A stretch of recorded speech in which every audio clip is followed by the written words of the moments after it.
Happy sunny day, everyone.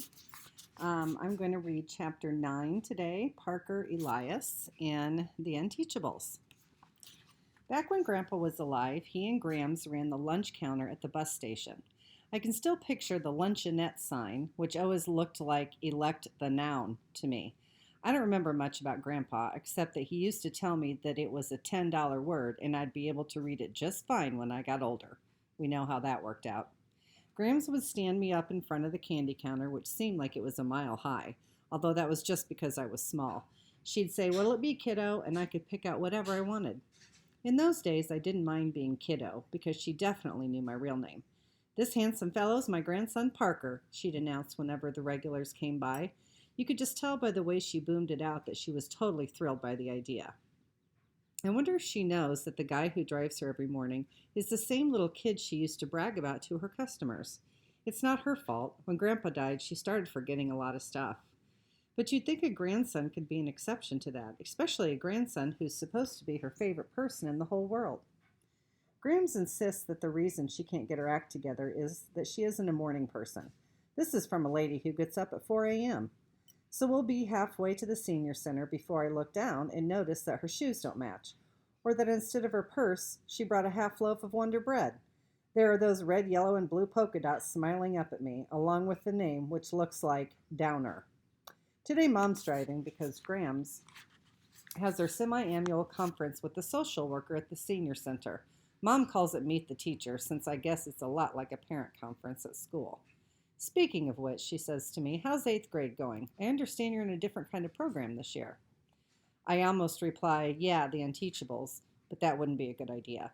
The minute she got through with Graham's Meet the Teacher, she'd be stalking the middle school looking to meet my teacher.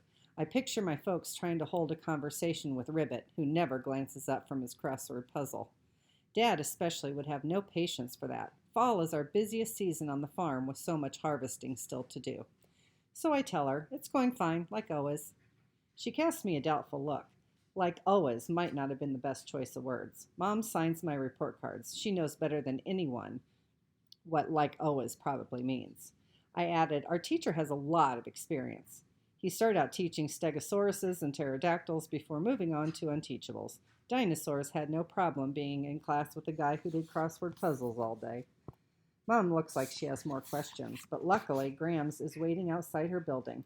No mismatched clothes or missing socks, no rubber gasket from the coffee maker on her wrist instead of her medical alert bracelet. She's thrown a little to see me in the passenger seat instead of behind the wheel, so it takes some coaxing to get her into the truck. She has to sit on the hump between Mom and me since the pickup has no back seat. "Of all the cars, you picked this one?" she asks Mom. "You're crazy." "It's just for a couple minutes," my mother promises. "Once we drop Parker at school, you'll have plenty of room." "I'm Parker," I put in quickly, since Grams is looking around the car in confusion. She beams at me. "Hiya, kiddo. Want breakfast?" "No time. We're coming up on my stop." Mom pulls up in front of the school, and I get out, and she waves. "Have fun." Yeah, right. Fun. That's the last word that comes to mind when I think of SCS 8. On the other hand, a sit-down with Grams and a social worker won't be a party either. I'm probably getting the better deal. As the pickup roars off, I hear a crunching sound. A crushed vuvuzela lies on the pavement, the plastic busted by the weight of the truck. It seems like there are more of them around every day as we get closer to Spirit Week. And these are just leftovers from last year. The word is that Principal Vargas just placed this giant order of new ones for 2019. They're going to be bright yellow, our school color, and say "Go, Go, Golden Eagles" on the side. Doesn't make much sense to me that you can get a detention for chewing gum, but blasting away on a horn as loud as an air raid siren is considered school spirit. Instead of being late like most of the other mornings, I've got the opposite problem. I'm early. The buses haven't started arriving yet. I wander down to room 117, but nobody's there. The kids of SCS 8 dribble in 10 seconds before the late bell, and at that, we're usually ahead of Mr. Kermit. The only signs of life are coming from the room next door, 115. Miss Fountain is in her classroom rearranging the Velcro smiley faces on her job boards. There's already a Hershey's Kiss sitting in the middle of each desk. You know what Mr. Kermit gives us every morning? Nothing, if you don't count the dirty looks. She spots me standing in the doorway. "Good morning, Parker. You're early today. Come have a kiss." I stare at her for a long time before I realize she's talking about the candy. Thanks. The chocolate is sweet in my mouth.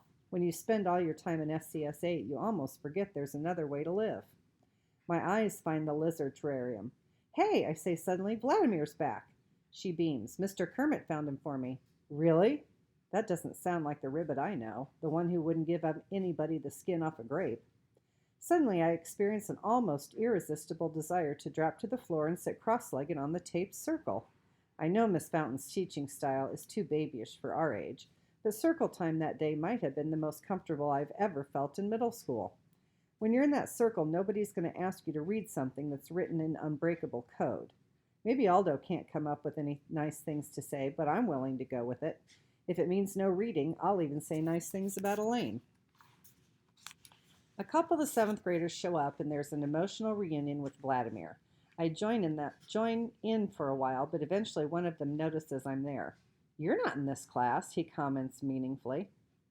That's right, I reflect with a sigh. I'm not. I shoulder my backpack and head next door, even though it's still early. Kiana crouches in the hall outside SCS 8, a look of intense concentration on her face. What's going on? I ask. Shh. She presses a finger to her lips and points inside the classroom. Mr. Kermit is talking, and at first I think he's chewing someone out. His voice is a lot sharper than his usual half-sleepy drone. And then I hear the reply, tinny and very close. It's coming from the intercom, right on the other side of the door. Principal Vargas. I'd think you'd be happy about this, Zachary, the principal is saying. It's no secret that the sound of those vuvuzelas drive you over the edge. Zachary. Mr. Kermit's name is Zachary. That's not the point, our teacher replies. You've already separated my class from everybody else in that building. Maybe you have your reasons for that, but you can't exclude them from the activities for Spirit Week. That's punishing them for something they haven't done yet. You loathe Spirit Week, Mrs. Vargas accuses. We're not talking about me. We're talking about my students. As happy as I'd be to ignore the whole thing, I'm their only teacher. Who's going to stick up for them if I don't? Beside me, Kiana pumps a fist and whispers, Go, Ribbit! Think of who we're talking about here, the principal insists. Think of the disruption they're capable of. Now picture them with vuvuzelas in their hands. Let that be my problem, Mr. Kermit says stubbornly. It's not going to be anybody's problem, Mrs. Vargas insists. It's a done deal, Zachary. Your kids are out. We hear a click as the office breaks the connection. On the other side of the door, Mr. Kermit mutters something I can't make out. Did you hear that, Kiana breathes? Mr. Kermit cares about us. I didn't hear anything about caring, I retort. That was all about vuvuzelas, which we're not getting anyway. Were you paying attention? He fought for us. I can't figure him out, I complain. He hates vuvuzelas. Why would he want us to have them? So that he can kill whoever blows one? She throws up her hands in exasperation. Don't you see? It's not about the noisemakers. It's about fairness. That doesn't make much sense to me. If life was fair, there would be no such thing as the Unteachables in the first place. It's the end of that chapter.